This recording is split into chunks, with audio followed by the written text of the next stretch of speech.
प्रिय श्रद्धालुओं, जय श्री कृष्णा, जय श्री राम, जय श्री राधे राधे, जय श्री महाकाल। इस प्रवचन में आपको श्रवण कराएंगे तुलसी के कथा प्रसंग में राजा वृषध्वज का चरित्र चित्रण।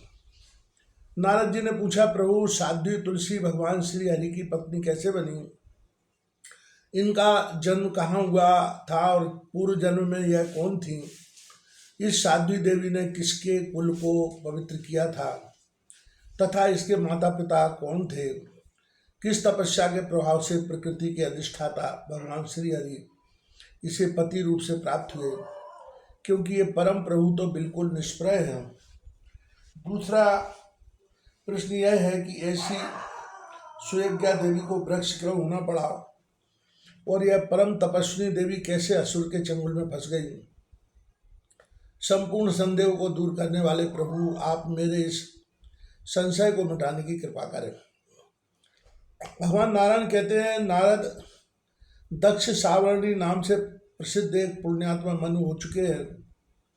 भगवान विष्णु के अंश से प्रकट ये मनु परम पवित्र यशस्वी विशद कीर्ति से संपन्न तथा श्री हरि के प्रति अटूट श्रद्धा रखने वाले थे। इनके पुत्र का नाम था ब्रह्म सावर्णी। उनका भी अंतःकरण स्वच्छ था, उनके मन में धार्मिक भावना थी और भगवान श्री हरि पर वे श्रद्धा रखते थे। ब्रह्म सावर्णी के पुत्र धर्म सावर्णी नाम से प्रसिद्ध हुए, जिनकी इंद्रियां सदा बस में रहती थीं और मन श्री हरि की उपासना में निरत रहता था। धर्म सावर्णी ने इंद्रिय निग्रह एवं परम भक्त रुद्र सावर्णी पुत्र रूप से प्रकट हुए। इन रुद्र सावर्णी के पुत्र का नाम देव सावर्णी हुआ। ये भी परम वैष्णव थे। देव सावर्णी के पुत्र का नाम इंद्र सावर्णी था। फिर भगवान विष्णु के अनन्य उपासक इन इंद्र सावर्णी से वृषध्वज का जन्म हुआ। भगवान शंकर में इस वृषध्वज की असीम श्रद्धा थी। स्वयं भगवान शंकर इनके यहाँ बहुत काल तक ठहरे थे। इनके प्रति भगवान शंकर का स्नेह पुत्र से भी बढ़कर था। राजा वृषध्वज की भगवान नारायण, लक्ष्मी और सरस्वती इनमें किसी के प्रति श्रद्धा नहीं थी। उसने संपूर्ण देवताओं का पूजन त्याग दिया था। अभिमान में चूर होकर वह भाद्र मास में महालक्ष्मी की पूजा में विघ्न उपस्थित किया करता था। मांगी की शुक्ल पंचमी के दिन समस्त देवता सरस्वती की विस्तृत रूप से पूजा करते थे, परंतु वह नरेश उसमें सम्मिलित नहीं होता था। यज्ञ और विष्णु पूजा की निंदा करना उसका मानव स्वभाव ही बन गया था। वह केवल भगवान शिव में ही श्रद्धा रखता था। ऐसे स्वभाव वाले राजा वृषध्वज को देखकर सूर्य ने उसे श्राप दे दिया, राजन तेरी श्री नष्ट हो जाए। भक्त पर संकट देख आशुतोष भोलेनाथ भगवान शंकर हाथ में त्रिशूल उठाकर सूर्य पर टूट पड़े। तब सूर्य अपने पिता कश्यप जी के साथ ब्रह्मा जी की शरण में गए। शंकर त्रिशूल लिए ब्रह्मलोक को चल दिए। ब्रह्मा को भी शंकर जी का भय था, अतएव उन्होंने सूर्य को आगे करके वैकुंठ की यात्रा की। उस समय ब्रह्मा, कश्यप और सूर्य तीनों भयभीत थे। उन तीनों महान भावों ने सर्वेश भगवान नारायण की शरण ग्रहण की। तीनों ने मस्तक झुकाकर भगवान श्री हरि को प्रणाम किया, बारंबार प्रार्थना की और उनके सामने अपने भय का संपूर्ण कारण कह सुनाया। तब भगवान नारायण ने कृपा पूर्वक उन सबको अभय प्रदान किया और कहा, भयभीत देवताओं, स्थिर हो जाओ। मेरे रहते तुम्हें कोई भय नहीं। विपत्ति के अवसर पर डरे हुए जो भी व्यक्ति जहाँ कहीं भी मुझे याद करते हैं, मैं वहीं पहुंचकर तुरंत उनकी रक्षा करता हूँ। देखो, मैं अखिल जगत का कर्ता धर्ता हूँ।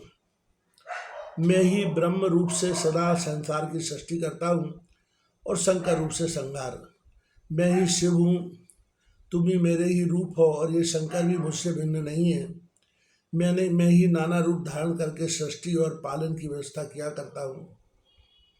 देवताओं, तुम्हारा कल्याण हो। जाओ, अब तुम्हें भय नहीं होगा। मैं वचन देता हूँ, आज से शंकर का भय तुम्हारे पास नहीं आ सकेगा। वे सर्वेश भगवान सत्पुरुषों के स्वामी हैं। उन्हें भक्तात्मा और भक्तवत्सल कहा जाता है और वे सदा भक्तों के अधीन रहते हैं। ब्रह्मन, सुदर्शन चक्र और भगवान शंकर, ये दोनों मुझे प्राणों से भी बढ़कर प्रिय है। ब्रह्मांड में इनसे अधिक दूसरा कोई तेजस्वी नहीं है। ये शंकर चाहें तो लीला पूर्वक करोड़ों सूर्यों को प्रकट कर सकते हैं। करोड़ों ब्रह्माओं के निर्माण की भी इनमें पूर्ण सामर्थ्य है। इन त्रिशूलधारी भगवान शंकर के लिए कोई भी कार्य नहीं है।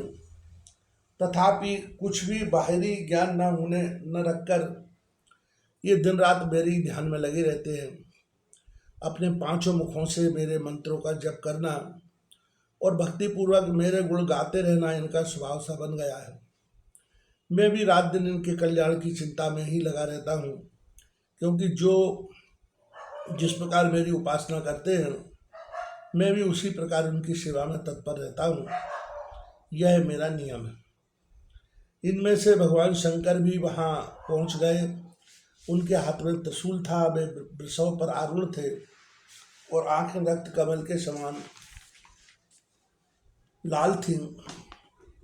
वहां पहुंचते ही वे वृषभ से उतर पड़े और भक्ति विनम्र होकर उन्होंने शांत स्वरूप परात्पर प्रभु लक्ष्मीकांत भगवान नारायण को श्रद्धापूर्वक प्रणाम किया।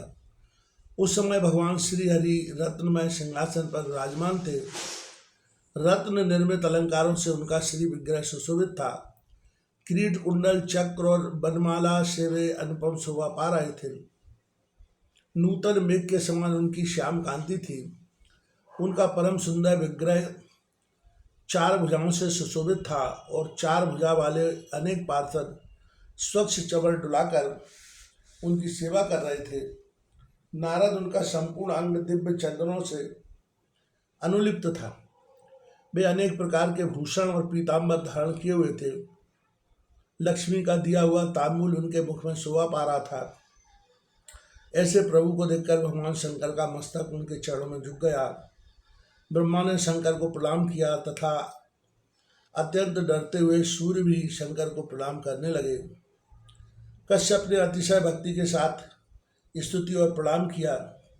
तदनंतर भगवान शिव सर्वेश्वर श्री हरि की स्तुति करके एक सुखमय आसन पर विराज गए। विष्णु पार्षदों ने श्वेत चवल डुलाकर उनकी सेवा की। जब उनके मार्ग का श्रम दूर हो गया तब भगवान श्री हरि ने अमृत के समान अत्यंत मनोहर एवं मधुर वचन कहा। भगवान विष्णु बोले, महादेव यहाँ कैसे पधारना हुआ? अपने क्रोध का कारण बताइए। महादेव ने कहा, भगवान राजा वृषभध्वज मेरा परम भक्त है। मैं उसे प्राणों से भी बढ़कर प्रिय मानता हूँ। सूर्य ने उसे शाप दे दिया है, यही मेरे क्रोध का कारण है। जब मैं अपने कृपा पात्र पुत्र के शोक से प्रभावित होकर सूर्य को मारने के लिए तैयार हुआ तब वह ब्रह्मा की शरण में चला गया और इस समय ब्रह्मा सहित उसने अपनी शरण ग्रहण कर ली है। जो व्यक्ति ध्यान अथवा वचन से भी आपके शरणापन्न हो जाते हैं उन पर विपत्ति और संकट अपना कुछ प्रभाव नहीं डाल सकते। वे जरा और मृत्यु से सर्वथा रहित हो जाते हैं। भगवान शरणागति का फल तो प्रत्यक्ष ही है। फिर मैं क्या कहूँ, आपका स्मरण करते ही मनुष्य सदा के लिए अभय एवं मंगलमय बन जाते हैं। परंतु जगत प्रभु, अब मेरे उस भक्त की जीवनचर्या कैसे चलेगी यह बताने की कृपा कीजिए, क्योंकि सूर्य के शाप से उसकी शरीर नष्ट हो चुकी है। उसमें सोचने समझने की शक्ति भी तनिक सी नहीं रह गई है। भगवान विष्णु बोले, शंभु देव की प्रेरणा से बहुत समय बीत गया, 21 युग समाप्त हो गए। यद्यपि वैकुंठ में अभी आधी घड़ी का समय बीता है, अतः अब आप शीघ्र अपने स्थान पर पधारिए। किसी से भी न रुकने वाले अत्यंत भयंकर काल ने इस समय वृषध्वज को अपना ग्रास बना लिया है। यही नहीं किंतु उसका पुत्र रथध्वज भी अब जगत में नहीं है।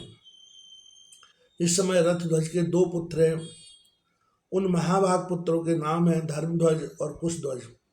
ये परम वैष्णव पुरुष सूर्य के शाप से श्रीहीन होकर जीवन व्यतीत कर रहे हैं।